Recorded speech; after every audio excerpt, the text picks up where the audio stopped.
Today we are going to discuss the Krebs cycle, their structure, chemical nature, chemical structure, all these. तो हम लोग देखते हैं कि Krebs cycle होता क्या है. तो हम लोग जानते हैं कि ग्लाइकोलाइसिस के बाय प्रोडक्ट जो होता है वो पायरुविक एसिड होता है. तो यहाँ पे बताया गया कि पायरुविक एसिड के बाद क्या रिएक्शंस होते हैं. तो क्रेब्स साइकिल जो है वो माइटोकॉन्ड्रिया में के इनर मेम्ब्रेन में होता है, जिसको ट्राई कार्बोक्सिलिक एसिड साइकिल भी बोलते हैं.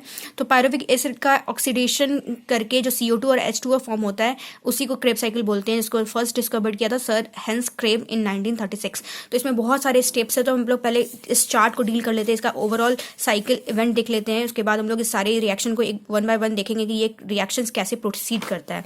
तो यहाँ पे देखिए हम लोग एक चार्ट बनाया है जो रेड कलर का, वो सारे एंजाइम्स इन्वॉल्व है. यहाँ एसिटाइल कोई से साइट्रेट हुआ, फिर सिस एकोनिटिक एसिड हुआ, आइसोसाइट्रेट, फिर ऑक्सोलोसक्सिनेट, अल्फा कीटोग्लूटारेट, सक्सिनाइल कोए, सक्सिनेट, फ्यूमरेट, मैलेट और फिर ऑक्सोलो एसिटेट बना. ठीक है. फिर हम लोग यहाँ पे देखेंगे इस सारे एंजाइम्स इससे इस प्रोडक्ट में कैसे ट्रांसफर हो. उसके लिए अलग अलग रिएक्शंस हैं जो कि देखना और मतलब अगर समझ जाएंगे तो बहुत जल्दी याद हो जाएगा. तो और इस रिएक्शन को भी आप बहुत आराम से याद कर सकते हैं कि पहले रिएक्शन में एकोनिटेज प्लस वाटर ऐड हुआ, ये दो रिएक्शन में एक ही साथ हुआ. फिर आइसोसाइट्रेट से ऑक्सोलोसक्सिनेट जो फॉर्म हुआ, इसमें आइसोसाइट्रिक डिहाइड्रोजनेज जो रिएक्शन के रिएक्टेंट्स के नाम पे ही ये रखा जाता है. पहले डिहाइड्रोजनेज है, फिर आप एक स्टेप छोड़ के दूसरे में डिहाइड्रोजनेज है, फिर एक स्टेप छोड़ के फिर दूसरे में डिहाइड्रोजनेज है. ऐसे आप याद कर सकते हैं.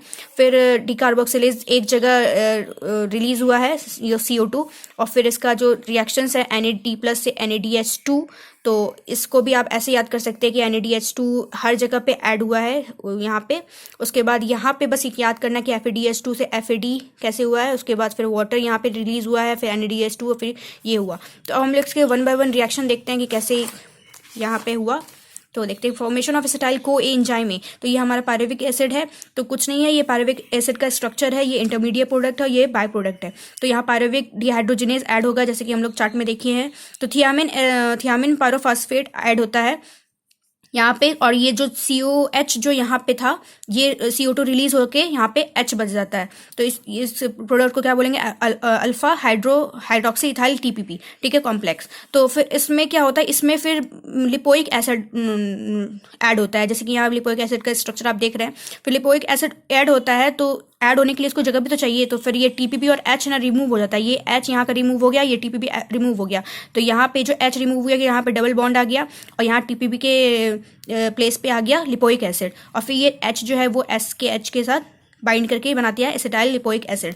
फिर इस रिएक्शन को प्रोसीड करने के बाद यहाँ पे बनाते हैं कि COA कोएंजाइम और SH जो है वो ऐड होता है इसी में.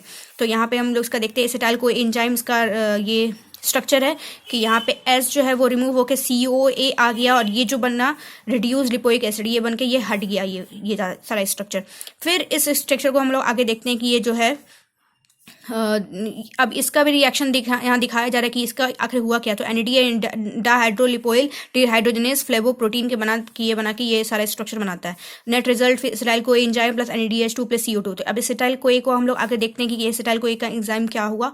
एसिटाइल को एंजाइम जो है वो CH2 यानी कि ऑक्सैलो एसिटेट का ये स्ट्रक्चर है, वो इसके साथ यहाँ पे बाइंड करके वाटर रिमूव कर दिया, यानी कि ये जो है रिएक्शन H जो है वो यहाँ आ गया, और फिर OH जो है वो S के पास आ गया. साइट्रेट सिंथेटेज एंजाइम इसको हेल्प किया, और फिर साइट्रिक एसिड बना दिया.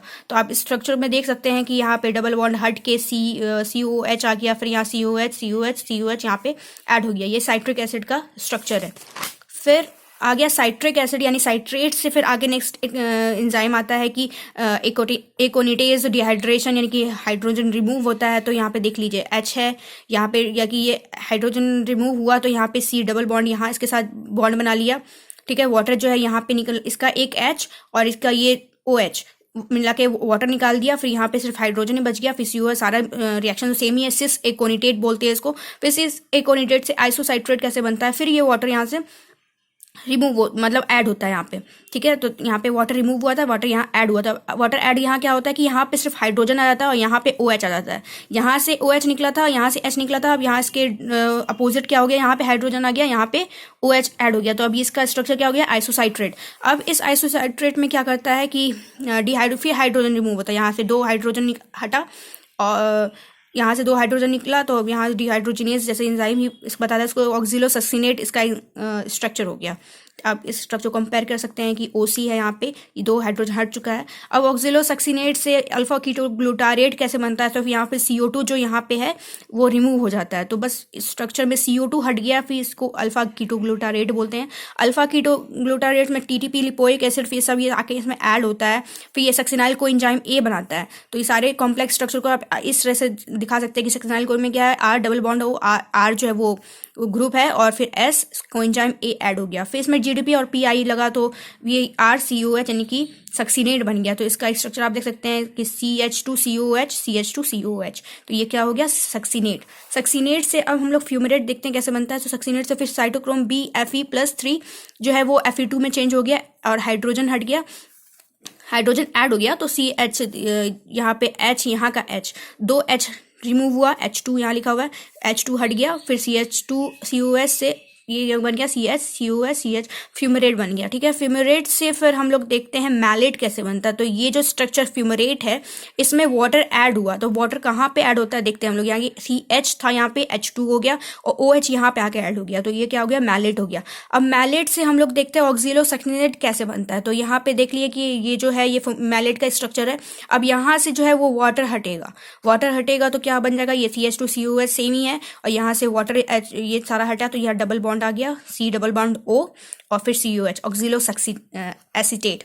तो हम लोग इस ऑक्सिलो एसीटेट को यहाँ पे यहाँ पे देख सकते हैं कि ऑक्सिलो सक्सिनेट, और फिर ये रिपीट होगा ये स्ट्रक्चर। और फिर हम लोग यहाँ पे इसका देखते हैं characteristics and energetics of TCA cycle. तो TCA साइकिल्स अगर विद इन माइटोकॉन्ड्रिया हम लोग जानते हैं। फिर इस cycle release 2 molecules of CO2 है, 2 मॉलिक्यूल ऑफ CO2 रिलीज होता है। हम लोग चार्ट में भी देखे थे कि CO2 कहाँ पे रिलीज हुआ था।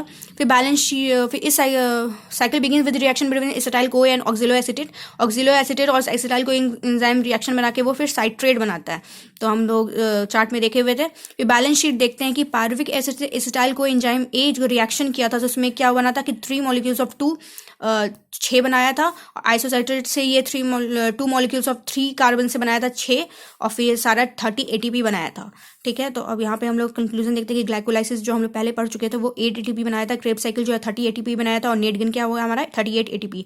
अब ये 30 ATP जो क्रेब साइकिल में था इसमें क्या हुआ, पायरुविक एसिड से 6 ATP ऑक्सीडेशन करके बनाया था, और क्रेब साइकिल में हमारा 24 ATP था। तो this all about the Krebs cycle, their structure, their cyclic event. Thanks for watching.